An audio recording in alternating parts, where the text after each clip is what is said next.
सत श्री अकाल जी। India news Punjab देख रहे हो तुसीं। मैं हाँ नीलम शर्मा। बुलेटिन का आगाज़ कर लैंदे हां। कोरोना संकट विचाले प्रधानमंत्री नरेंद्र मोदी ने सोमवार की शाम को वड्डा ऐलान किया।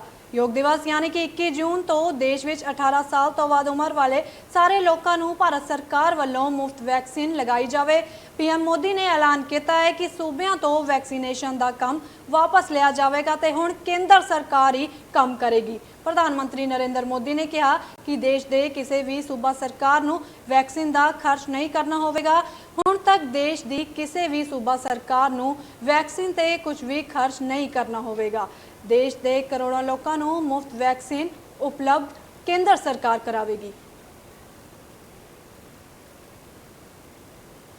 आज ये निर्णय लिया गया है कि राज्यों के पास वैक्सीनेशन से जुड़ा जो 25% काम था उसकी जिम्मेदारी भी भारत सरकार उठाएगी।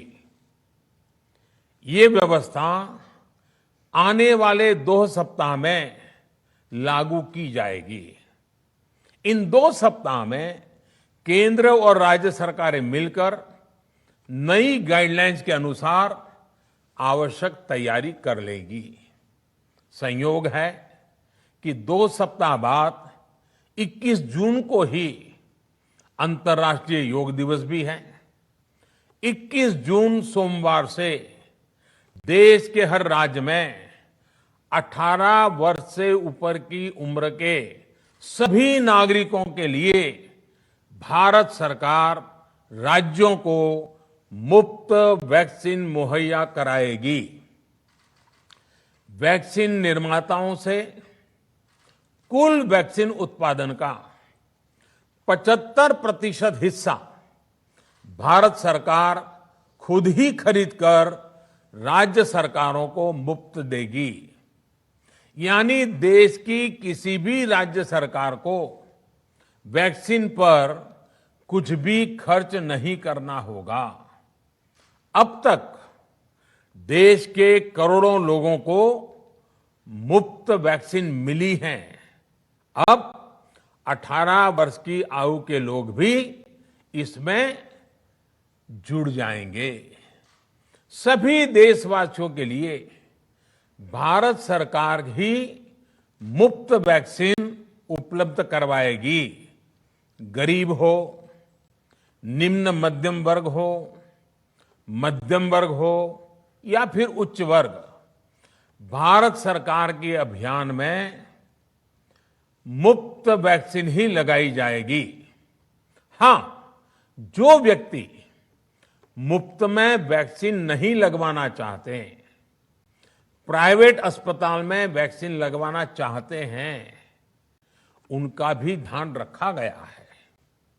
देश में बन रही वैक्सीन में से 25% प्राइवेट सेक्टर के अस्पताल सीधे ले पाए, ये व्यवस्था जारी रहेगी।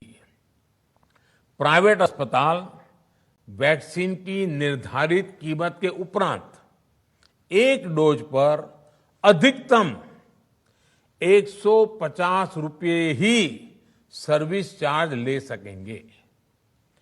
इसकी निगरानी करने का काम राज्य सरकारों के पास ही रहेगा। साथियों, हमारे शास्त्रों में कहा गया है,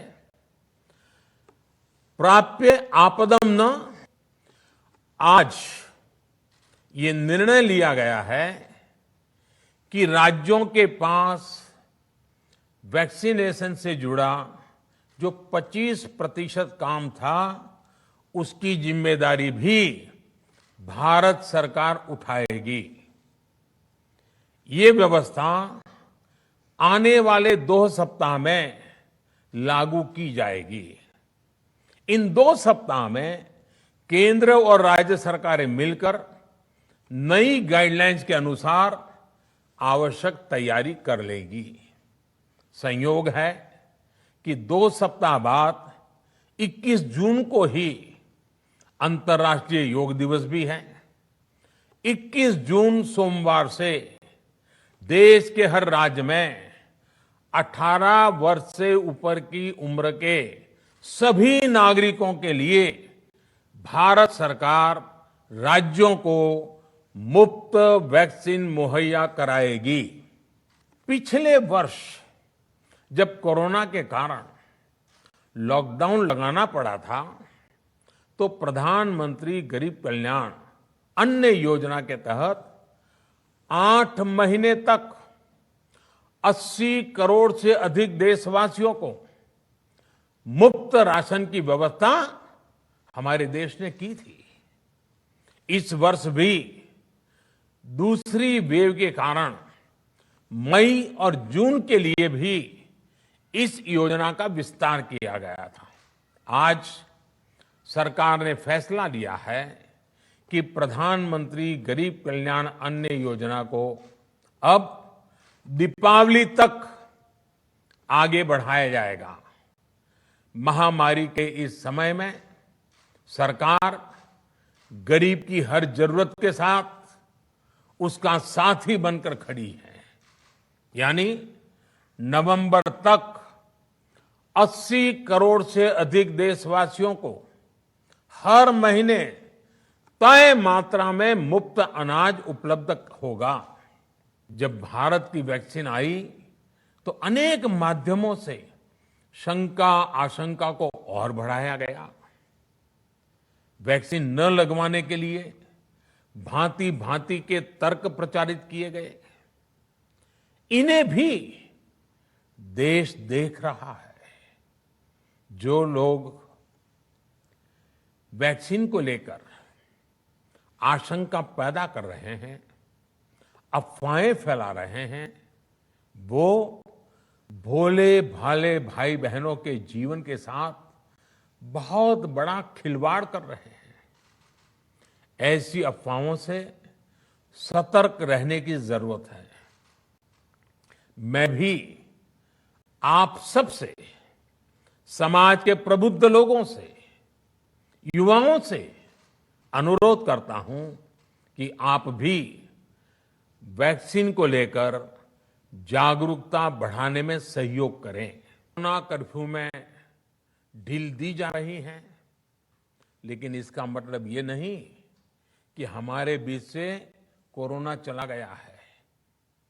हमें सावधान भी रहना है और कोरोना से बचाव के नियमों का भी सख्ती से पालन करते रहना है। मुझे पूरा विश्वास है हम सब कोरोना से इस जंग में जीतेंगे। भारत कोरोना से जीतेगा। इतनी ਕੋਰੋਨਾ ਦੇ ਮਾਮਲਿਆਂ ਵਿੱਚ ਰਾਹਤ ਮਿਲਣ ਤੋਂ ਬਾਅਦ ਪੰਜਾਬ ਸਰਕਾਰ ਨੇ ਸੂਬਾ ਵਾਸੀਆਂ ਨੂੰ ਵੱਡੀ ਰਾਹਤ ਦਿੱਤੀ ਹੈ। ਹਾਲਾਂਕਿ 15 ਜੂਨ ਤੱਕ ਪਾਬੰਦੀਆਂ ਵਧਾਈਆਂ ਹਨ, ਪਰ ਕੁਝ ਰਾਹਤ ਵੀ ਦਿੱਤੀ ਗਈ ਹੈ। ਹੁਣ ਸ਼ਨੀਵਾਰ ਦਾ ਲੋਕਡਾਊਨ ਖਤਮ ਕਰ ਦਿੱਤਾ ਗਿਆ ਹੈ। ਹੁਣ ਸਿਰਫ ਐਤਵਾਰ ਨੂੰ ਲੋਕਡਾਊਨ ਹੋਵੇਗਾ। ਇਸ ਤੋਂ ਇਲਾਵਾ ਵਿਆਹ ਸਮਾਗਮ ਵਿੱਚ ਵੀ ਕੁਝ ਰਿਆਇਤਾਂ ਦਿੱਤੀਆਂ ਗਈਆਂ ਨੇ। 20 ਲੋਕ ਹੁਣ ਵਿਆਹ ਸਮਾਗਮ ਵਿੱਚ ਸ਼ਾਮਲ ਹੋ ਸਕਦੇ ਨੇ। ਅਜੇ ਰਿਵਿਊ ਮੀਟਿੰਗ ਵਿੱਚ ਇਹ ਫੈਸਲਾ ਲਿਆ ਗਿਆ। ਪੰਜਾਬ ਸਰਕਾਰ ਨੇ ਵੱਡੀ ਰਾਹਤ ਦਿੱਤੀ ਹੈ। ਇਸ ਤੋਂ ਇਲਾਵਾ ਕੋਵਿਡ ਪਾਬੰਦੀਆਂ 15 ਜੂਨ ਤੱਕ ਵਧਾਉਣ ਦੇ ਨਿਰਦੇਸ਼ ਦਿੱਤੇ ਨੇ। ਹੁਣ ਵਿਆਹ ਸਮਾਗਮ ਵਿੱਚ 20 ਲੋਕ ਸ਼ਾਮਲ ਹੋ ਸਕਦੇ ਨੇ। ਪਹਿਲਾਂ ਇਹ ਗਿਣਤੀ ਘਟਾ ਕੇ 10 ਕਰ ਦਿੱਤੀ ਗਈ ਸੀ। ਮੈਡੀਕਲ ਕਾਲਜ ਦੀ ਫੈਕਲਟੀ ਨੂੰ ਫੁੱਲ ਅਰਨ ਲੀਵ ਕ੍ਰੈਡਿਟ ਵੀ ਮਿਲੇਗਾ ਤੇ ਵਿਦੇਸ਼ ਜਾਣ ਵਾਲੇ ਵਿਦਿਆਰਥੀਆਂ ਨੂੰ ਵੈਕਸੀਨੇਸ਼ਨ ਵਿੱਚ ਤਰਜੀਹ ਦਿੱਤੀ ਜਾਵੇਗੀ। ਪੰਜਾਬ ਸਰਕਾਰ ਨੇ ਰਿਵਿਊ ਮੀਟਿੰਗ ਵਿੱਚ ਇੱਕ ਵੱਡਾ ਐਲਾਨ ਕੀਤਾ ਹੈ ਪੰਜਾਬ ਵਾਸੀਆਂ ਲਈ।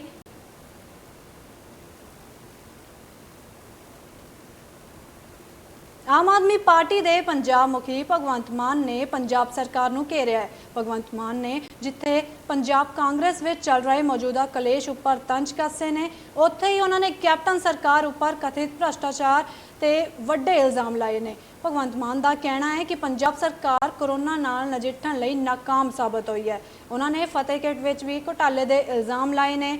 ਭਗਵੰਤ ਮਾਨ ਦਾ ਕਹਿਣਾ ਹੈ कि कांग्रेस के 80 विधायक ने, जिस विचों मुख मंत्री कैप्टन अमरिंदर सिंह ने खुद मन्निया कि 40 विधायक करप्ट ने, तो इसका मतलब है कि 50% सरकार भ्रष्ट है। तो भगवंत मान ने एक तो बाद एक ताबड़तोड़ हमले कर कैप्टन सरकार ते शब्दी हमले किए। ਕਹਿੰਦੇ ਜਿਵੇਂ ਕਹਾਵਤ ਹੈ ਕਿ 7 ਘਰ ਤਾਂ ਡੈਣ ਵੀ ਛੱਡ ਦਿੰਦੀ ਹੈ, ਸਰਕਾਰ ਪਰ ਕੋਈ ਘਰ ਛੱਡਣ ਨੂੰ ਤਿਆਰ ਨਹੀਂ। ਪਹਿਲਾਂ ਵੈਕਸੀਨ ਜਿਹੜੀ ਕਿ 450 ਰੁਪਏ 'ਚ ਖਰੀਦ ਕੇ ਤੇ 1040 ਰੁਪਏ ਨੂੰ ਵੇਚੀ ਪ੍ਰਾਈਵੇਟ ਹਸਪਤਾਲਾਂ ਨੂੰ। ਬਾਅਦ 'ਚ ਕਹਿੰਦੇ ਗਲਤੀ ਹੋ ਗਈ, ਹੁਣ ਅਸੀਂ ਵਾਪਸ ਲਵਾਂਗੇ ਉਹਨਾਂ ਤੋਂ। ਉਹਨਾਂ ਦੇ ਘਰ ਦੇ ਅੱਗੇ ਪ੍ਰਦਰਸ਼ਨ ਵੀ ਕੀਤਾ ਕੱਲ ਵੀ ਆਮ ਆਦਮੀ ਪਾਰਟੀ ਦੇ ਜੁਝਾਰੂ ਸਾਥੀਆਂ ਨੇ, ਤੇ ਅਸਤੀਫੇ ਦੀ ਵੀ ਮੰਗ ਕਰਦੇ ਹਾਂ ਅਸੀਂ, ਸਿਹਤ ਮੰਤਰੀ ਦੇ ਅਸਤੀਫੇ ਦੀ। ਦੂਜੇ ਪਾਸੇ ਆ ਜਿਹੜੀ ਫਤਿਹ ਕਿੱਟ ਹੈ, ਇਹਦੇ ਵਿੱਚੋਂ ਵੀ 837 ਤੋਂ ਸ਼ੁਰੂ ਹੋ ਕੇ ਤੇ 1338 ਤੱਕ ਚਲੇ ਗਏ। ਉਹੀ ਫਤਿਹ ਕਿੱਟ ਹੈ ਔਰ 1.5 ਲੱਖ ਦੇ ਆਰਡਰ ਨੇ। 1.5 ਲੱਖ ਫਤਿਹ ਕਿੱਟ ਇਹ ਤੋਂ ਲਵਾਂਗੇ, 50,000 ਉੱਥੋਂ ਲਵਾਂਗੇ। ਸੋ ਇਹ ਆਪਦੀਆਂ ਮਨਪਸੰਦ ਮੈਡੀਕਲ ਜਿਹੜੀਆਂ ਕੰਪਨੀਆਂ, ਇੱਕ ਜਿਹੜੀ 20 ਅਪ੍ਰੈਲ ਵਾਲਾ ਜਿਹੜਾ ਟੈਂਡਰ ਹੈ 1226 ਰੁਪਏ ਵਾਲਾ, 50,000 ਕਿੱਟ ਉਹਨਾਂ ਤੋਂ ਲਈ ਹੈ।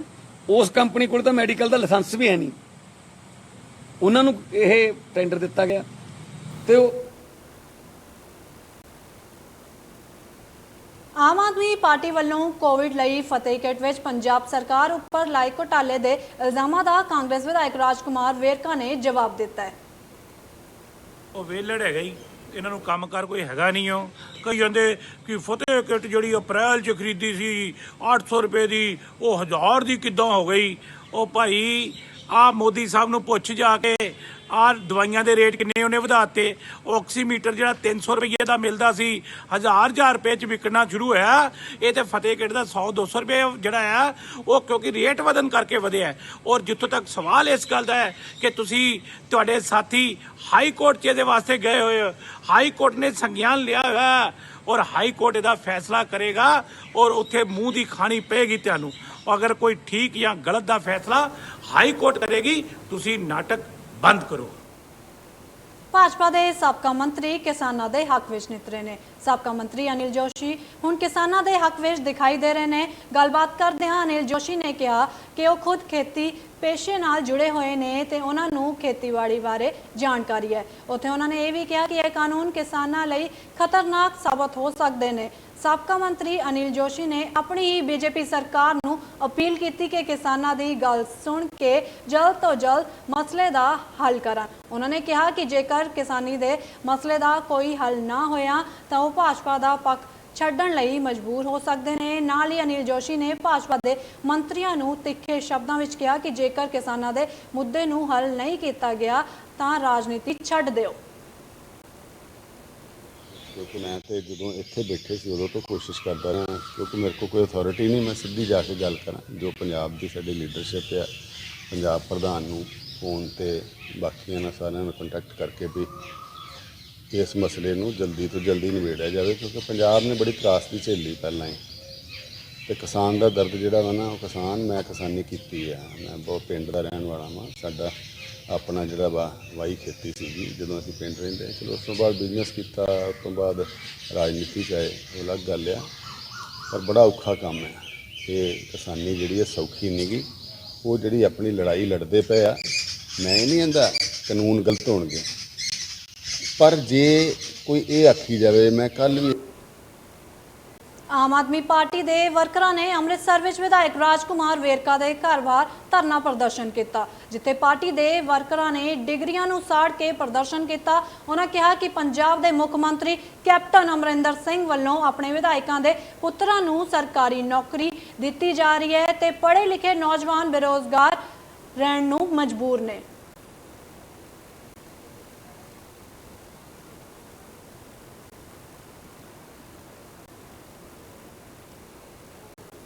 ਮੁੱਖ ਮੰਤਰੀ ਕੈਪਟਨ ਅਮਰਿੰਦਰ ਸਿੰਘ ਨੇ ਮਲੇਰਕੋਟਲਾ ਦਾ ਪੰਜਾਬ ਦੇ 23ਵੇਂ ਜ਼ਿਲ੍ਹੇ ਵੱਲੋਂ ਰਸਮੀ ਉਦਘਾਟਨ ਕਰ ਦਿੱਤਾ ਹੈ। ਵਰਚੁਅਲ ਤਰੀਕੇ ਨਾਲ ਸੀਐਮ ਕੈਪਟਨ ਨੇ ਉਦਘਾਟਨ ਕੀਤਾ। ਨਾਲ ਹੀ ਮੁੱਖ ਮੰਤਰੀ ਕੈਪਟਨ ਨੇ ਨਵੇਂ ਜ਼ਿਲ੍ਹੇ ਬਣੇ ਮਲੇਰਕੋਟਲਾ ਨੂੰ ਸਕੂਲ, ਕਾਲਜ ਤੇ ਹਸਪਤਾਲ ਦੀ ਸੌਗਾਤ ਵੀ ਦਿੱਤੀ ਹੈ। ਤੁਹਾਨੂੰ ਦੱਸ ਦਈਏ ਕਿ ਈਦ ਦੇ ਦਿਨ ਸੀਐਮ ਕੈਪਟਨ ਨੇ ਮਲੇਰਕੋਟਲਾ ਨੂੰ ਜ਼ਿਲ੍ਹਾ ਐਲਾਨਿਆ ਸੀ, ਜਿਸ ਦਾ ਰਸਮੀ ਐਲਾਨ ਹੁਣ ਮੁੱਖ ਮੰਤਰੀ ਨੇ ਕਰ ਦਿੱਤਾ ਹੈ।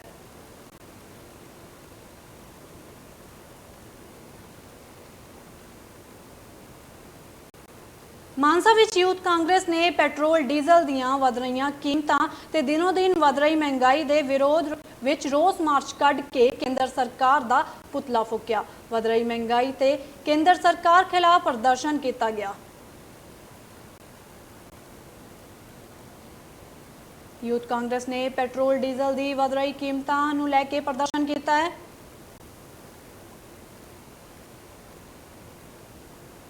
ਤਿੰਨ ਖੇਤੀ ਕਾਨੂੰਨਾਂ ਖਿਲਾਫ ਕਿਸਾਨ ਜਥੇਬੰਦੀਆਂ ਵੱਲੋਂ ਸੰਘਰਸ਼ ਨਿਰੰਤਰ ਜਾਰੀ ਹੈ ਤੇ ਦਿੱਲੀ ਧਰਨੇ ਤੇ ਕਿਸਾਨਾਂ ਤੇ ਨੌਜਵਾਨ ਲਗਾਤਾਰ ਪਹੁੰਚ ਰਹੇ ਨੇ। ਮਾਨਸਾ ਰੇਲਵੇ ਸਟੇਸ਼ਨ ਤੋਂ ਅੱਜ ਸੈਂਕੜੇ ਕਿਸਾਨ ਤੇ ਨੌਜਵਾਨ ਵੱਖ-ਵੱਖ ਕਿਸਾਨੀ ਜਥੇਬੰਦੀਆਂ ਨਾਲ ਮਿਲ ਕੇ ਦਿੱਲੀ ਧਰਨੇ ਲਈ ਰਵਾਨਾ ਹੋਏ।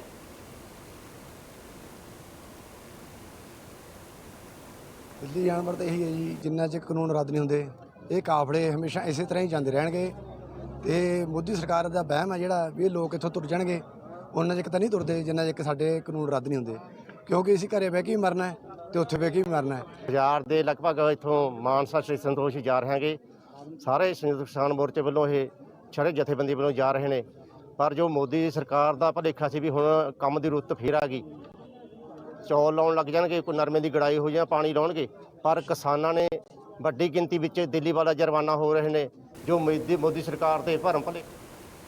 ਹੁਣ ਗੱਲ ਕਰਾਂਗੇ ਬਰਨਾਲਾ ਦੀ, ਜਿੱਥੇ ਦੇ ਪਿੰਡ ਕੱਟੂ ਵਿੱਚ ਰਹਿਣ ਵਾਲਾ ਨੌਜਵਾਨ ਕਿਸਾਨ ਅਤਿੰਦਰਪਾਲ ਸਿੰਘ ਦੂਜੇ ਕਿਸਾਨਾਂ ਲਈ ਰੋਲ ਮਾਡਲ ਸਾਬਤ ਹੋ ਰਿਹਾ ਹੈ। ਇਹ ਨੌਜਵਾਨ 9 ਏਕੜ ਜ਼ਮੀਨ 'ਚ ਆਰਗੈਨਿਕ ਹਲਦੀ ਦੀ ਖੇਤੀ ਕਰ ਲੱਖਾਂ ਰੁਪਏ ਕਮਾ ਰਿਹਾ ਹੈ। ਉਸਨੇ ਦੱਸਿਆ ਪਹਿਲਾਂ ਉਹ 2 ਏਕੜ ਤੇ ਹਲਦੀ ਬੀਜਦਾ ਸੀ, ਜਦੋਂ ਮੁਨਾਫਾ ਹੋਣ ਲੱਗਿਆ ਤਾਂ 9 ਏਕੜ ਜ਼ਮੀਨ ਤੇ ਹਲਦੀ ਦੀ ਖੇਤੀ ਸ਼ੁਰੂ ਕਰ ਦਿੱਤੀ ਤੇ ਇਸ ਹਲਦੀ ਦੀ ਮੰਗ ਦੂਰ ਦੂਰ ਤੱਕ ਹੈ।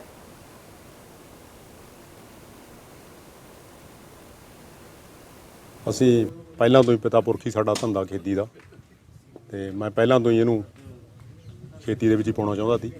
ਇਸ ਕਰਕੇ ਐਗਰੀਕਲਚਰ ਦੀ ਪੜ੍ਹਾਈ ਕਰਾਈ ਤੇ ਇਹ ਜੋ ਇਹਨੂੰ ਅਸੀਂ ਗਾਈਡਲਾਈਨਾਂ ਦਿੱਤੀਆਂ ਉਹਨਾਂ ਦੇ ਚੱਲਿਆ ਤੇ ਚੱਲ ਕੇ ਜੋ ਹੋਰ ਰੁਝਾਨ ਜੋ ਅੱਜ ਦੇ ਸਮੇਂ ਦੇ ਨੇ ਉਹਨਾਂ ਨੂੰ ਸਾਰਿਆਂ ਨੂੰ ਛੱਡ ਕੇ ਪਿਤਾ ਪੁਰਖੀ ਜੋ ਧੰਦਾ ਖੇਤੀ ਦਾ ਉਹਨੂੰ ਇਹਨੇ ਅਪਣਾਇਆ ਤੇ ਜੋ ਆਧੁਨਿਕ ਖੇਤੀ ਇਹ ਕਰ ਰਿਹਾ, ਵਿਭਿੰਨਤਾ ਵਾਲੀ ਖੇਤੀ ਕਰ ਰਿਹਾ।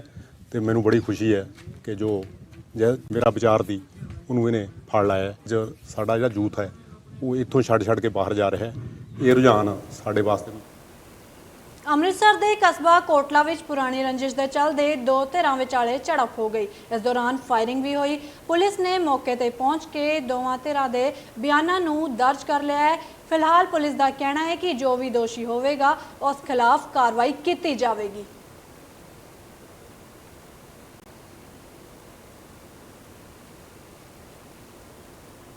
ਪ੍ਰੀਤ ਸਿੰਘ ਵੱਲੋਂ ਵੀ ਦਰਖਾਸਤ ਆਈ ਆ ਤੇ ਜੋਬਨਜੀਤ ਸਿੰਘ ਵੱਲੋਂ ਦੋਨਾਂ ਧਿਰਾਂ ਵੱਲੋਂ ਦਰਖਾਸਤਾਂ ਆਈਆਂ ਵਾ।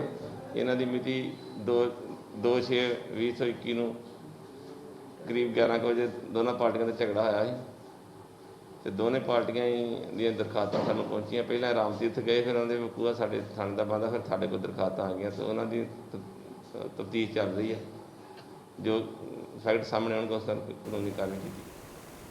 ਸ਼੍ਰੀ ਮੁਕਤਸਰ ਸਾਹਿਬ ਵਿੱਚ 24 ਸਾਲਾ ਨੌਜਵਾਨ ਦੀ ਤੇਜ਼ਧਾਰ ਹਥਿਆਰਾਂ ਨਾਲ ਹੱਤਿਆ ਕਰਨ ਦਾ ਮਾਮਲਾ ਸਾਹਮਣੇ ਆਇਆ ਹੈ। ਕਾਤਲਾਂ ਵੱਲੋਂ ਕਤਲ ਨੂੰ ਹੋਰ ਰੰਗ ਦੇਣ ਲਈ ਸ਼ੱਕੀ ਹਾਲਾਤਾਂ ਵਿੱਚ ਮ੍ਰਿਤਕ ਦੇ ਕੋਲ ਇੱਕ ਟੀਕਾ ਵੀ ਰੱਖਿਆ ਗਿਆ ਸੀ। ਪਰਿਵਾਰਕ ਮੈਂਬਰਾਂ ਮੁਤਾਬਕ ਪੁਰਾਣੀ ਰੰਜਿਸ਼ ਦੇ ਚੱਲਦੇ ਇਹ ਕਤਲ ਕੀਤਾ ਗਿਆ ਹੈ ਤੇ ਫਿਲਹਾਲ ਪੁਲਿਸ ਮਾਮਲੇ ਦੀ ਜਾਂਚ ਕਰ ਰਹੀ ਹੈ।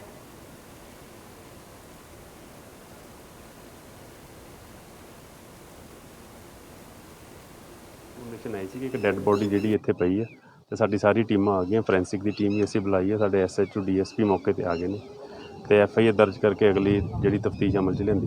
ਰਕਬਾ ਬੁੜਾ ਗੁਜਰ ਦਾ ਜੀ। ਕੀ ਨਾਮ ਵਗੈਰਾ? ਡੈੱਡ ਬੋਡੀ ਸੰਦੀਪ ਸਿੰਘ, ਪਿੰਡ ਜੱਸਿਆਣਾ। ਉਮਰ ਕਿੰਨੀ ਹੈ ਜੀ? ਲਗਭਗ 25 ਸਾਲ ਜੀ। ਕਿਹੋ ਜੀ ਹਾਲਾਤ 'ਚ ਮੌਤ ਹੋਈ ਲੱਗਦੀ ਹੈ ਤੁਹਾਨੂੰ? ਹਾਂਜੀ, ਗਲਾ ਕੱਟ ਕੇ।